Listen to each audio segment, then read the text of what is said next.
It's time for the Daily Stand Up Podcast presented by Agile Dad with your host, Lee Henson. Without any further ado, let's get started. Hello, everyone, and it's time for me to share with you the latest and greatest thing that I've heard. So, here's the best thing that I've heard this week. So, I recently had someone that came up to me and they said, "You need to read this article." Now, granted, this article was published in 2018. It's a little bit dated, but I still wanted to give it a read because I thought it was absolutely hilarious and interesting. So here's what it's titled. The title is You Don't Need Stand Up.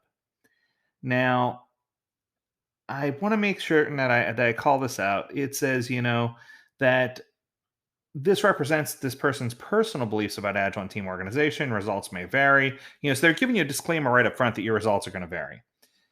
But here's what this person did. I'm not going to give any more information than that because I think it's kind of crazy.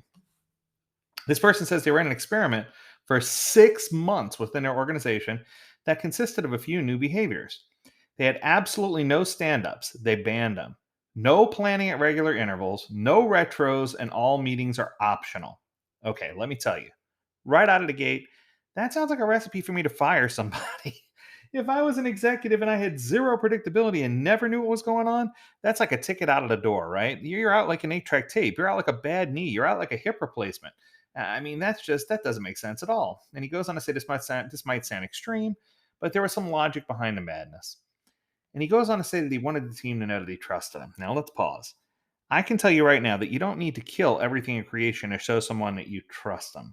There's a lot of other ways to tackle that, right?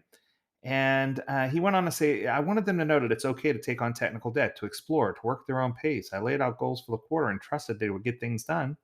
And then I just got, well, expletive out of the way. And he said, would you believe it? A lot of work got done. A lot of it. Well, here's my thing. There's something to be said about trusting your teams. There's something to be said about empowering them and giving them the power and the tools they need to be successful. But there's also something to be said about measuring progress as you go, right? And I think that this is starting to lean towards falling into waterfall habits. Hey, I'm going to give them a document of things they can do for an entire quarter. I'm just going to move out of the way and let them do those things, and we'll check in at the end of the quarter and see how they did. It sounds very waterfallish to me and not very agile. So I went on and I said, maybe there's some logic behind this. So I dug in further, and this person goes on to describe a typical agile team. Every Monday morning, they spend an hour planning the work for the week. I don't know where you got this from.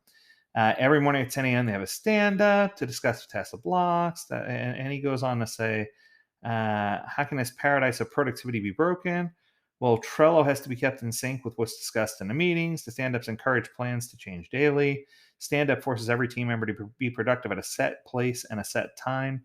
Extroverts thrive in stand ups and introverts do not. They have to be pushed to address issues. Why are we encouraging problems like this? Sprints encourage iterative development.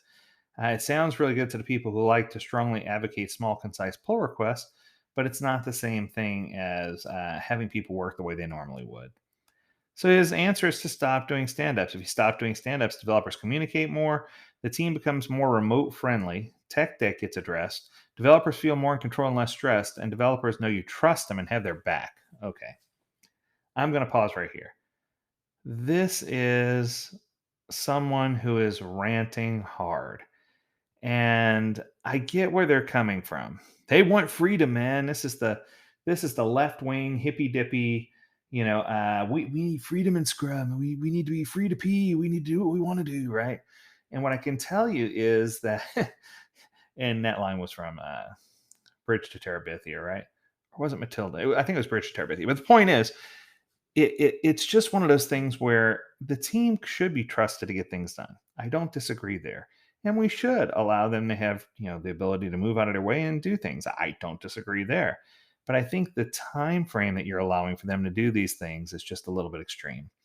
And I think not planning at sprints, stop doing retros, stop doing demos, um, let the team choose what they want. Don't worry about tracking progress. And I don't see this as being a great method to help organizations be successful.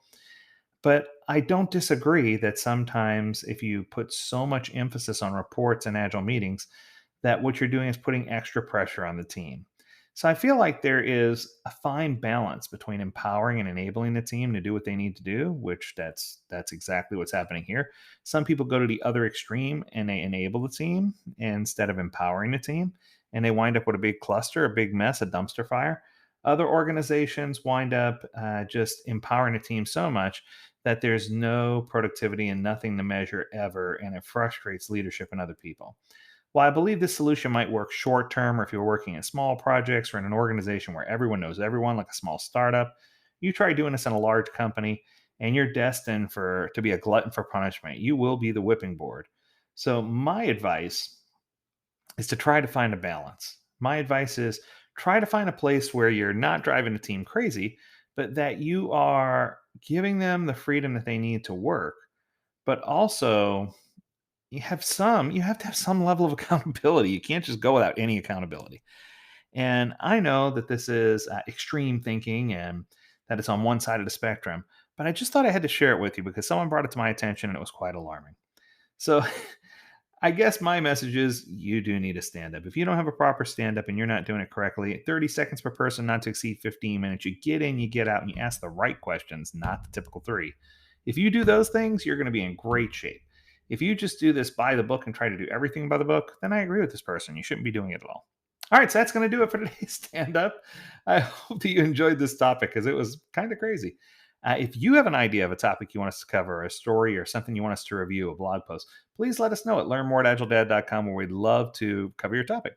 As always, we encourage you to stay well, stay healthy, and stay agile, my friends. Until next time, do take care.